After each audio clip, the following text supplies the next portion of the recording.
Hello, this is Cash Mirage, the perfect fake doctor. Picture this. You're lying on an operating table, trusting your life to someone you believe spent 8 years in medical school.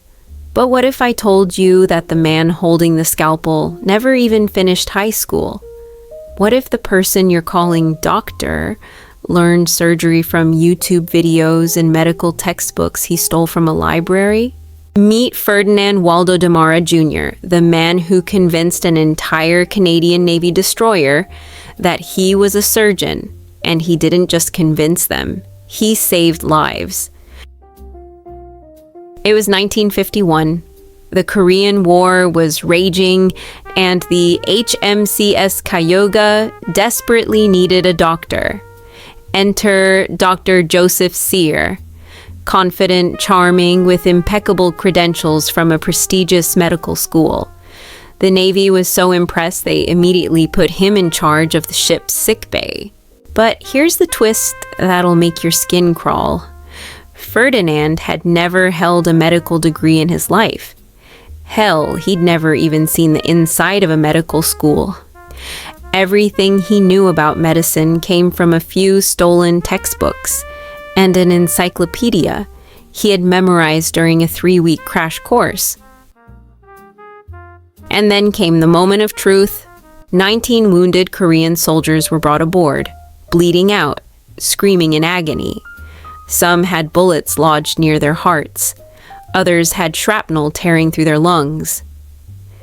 The real doctors were nowhere to be found, and everyone was looking at Dr. Cyr. What would you do? Confess and watch them die? Or pick up that scalpel and hope your stolen knowledge would be enough? Ferdinand chose option 2. Working by candlelight in a makeshift operating room, this high school dropout performed surgery after surgery. No anesthesia for some procedures, no proper surgical tools, just pure desperation, stolen knowledge, and hands that somehow knew what to do. Imagine the scene. Blood everywhere, soldiers screaming, the ship rocking violently in rough seas. Ferdinand's hands were shaking, not from fear, but from the ship's movement. One wrong move and he'd puncture a lung.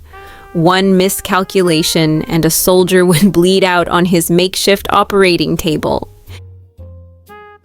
But something incredible happened in those critical moments. Ferdinand later described it as if his hands moved on their own, guided by some invisible force. He removed bullets with steady precision. He stitched arteries back together like he'd done it 1,000 times before. He made life or death decisions with the confidence of a 20-year veteran surgeon. The impossible happened. He saved them. All 19 soldiers survived, not one died on his table. But Ferdinand's story doesn't end there. This wasn't his first rodeo as a fake professional. Before becoming a doctor, he'd been a fake priest, blessing marriages and hearing confessions. After that, a fake teacher educating children in a small Maine school. He'd been a fake prison warden, a fake psychology professor, and even a fake Trappist monk who took a vow of silence for 2 years. Each time, he didn't just pretend to be these professionals, he excelled at them. Students loved his teaching. Prisoners respected his authority. Parishioners felt genuinely blessed by his sermons. But here's what made Ferdinand truly terrifying and brilliant at the same time. He became obsessed with perfection in every role. As a fake priest, he memorized entire sections of the Bible and could recite Latin prayers flawlessly. As a fake teacher, he spent nights creating lesson plans that were better than those of actual educators. As a fake prison warden, he implemented reforms that actually improved prisoner rehabilitation rates.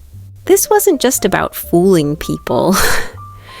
Ferdinand genuinely wanted to be the best at whatever he was pretending to be. He had this twisted sense of professional pride that drove him to outperform the real professionals. How did he do it? Ferdinand had a photographic memory and an uncanny ability to absorb and mimic. He would spend weeks studying his chosen profession, memorizing textbooks, observing real professionals, and crafting a backstory so detailed it could fool anyone. But the doctor charade was his masterpiece. For months aboard the Cayuga, he continued performing medical miracles. Sailors came to him with everything from broken bones to mysterious illnesses, and somehow this fake doctor healed them all. The crew began calling him Miracle Doxier. Men who had given up hope of recovery were walking around the ship, completely healed. Ferdinand was performing appendectomies, treating severe burns, and even diagnosing rare diseases that other doctors had missed. And here's the part that'll blow your mind: Ferdinand was enjoying it. This wasn't just about the thrill of deception anymore. He genuinely loved medicine.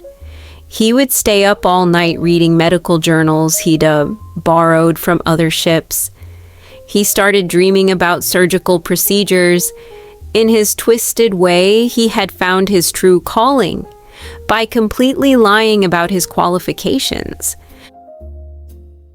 The irony was delicious.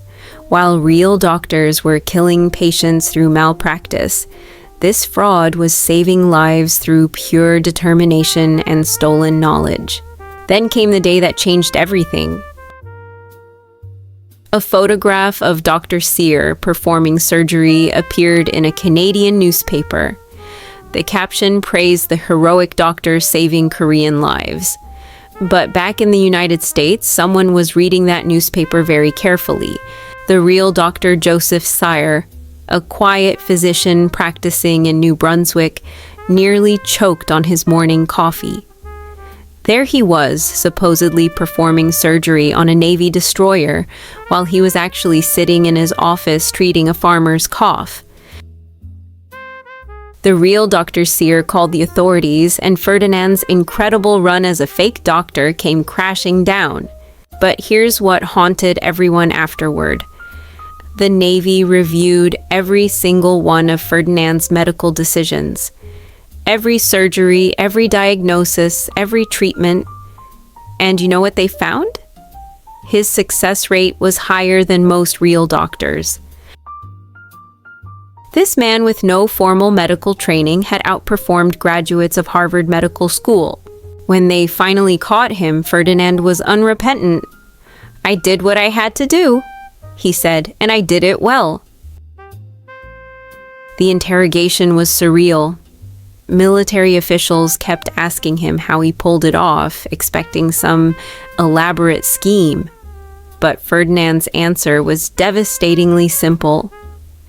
"I studied harder than any real doctor ever has. While they were partying in medical school, I was memorizing every page of every medical textbook I could find.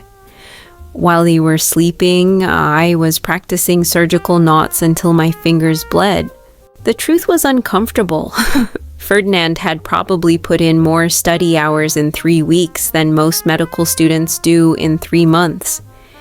His dedication to learning was superhuman, driven by the knowledge that people's lives depended on his stolen knowledge. He was quietly discharged from the Navy, no court-martial, no prison time. The military was too embarrassed to prosecute a fake doctor who was better at medicine than their real ones. Ferdinand went on to impersonate dozens more professionals throughout his life.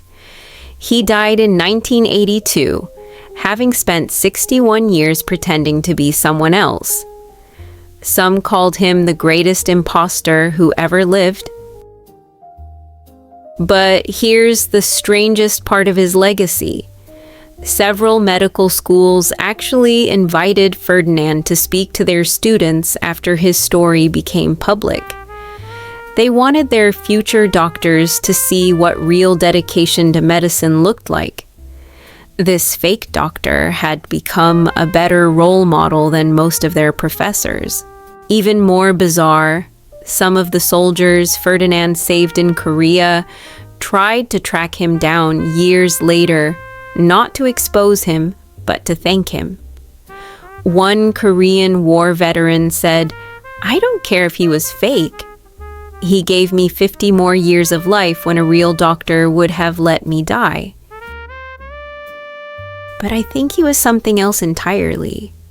Ferdinand Waldo Demara Jr. was living proof that sometimes passion and determination matter more than credentials.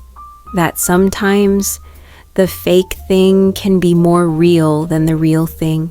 Think about it. How many real doctors have you met who clearly don't care about their patients? How many certified professionals phone it in every single day? Meanwhile, this high school dropout was studying medical textbooks by candlelight because lives depended on it. Ferdinand's story raises uncomfortable questions about our obsession with credentials over competence, about the difference between having a degree and having the skills, about whether formal education creates better professionals or just better test takers. Maybe Ferdinand wasn't a fake doctor at all. Maybe he was the most real doctor any of those patients ever met. Someone who would rather risk everything than watch people die. And maybe, just maybe, that's exactly the kind of doctor we all need. If you enjoyed this video, please support the channel. Like, share, and subscribe. Please write a comment what you think about this video.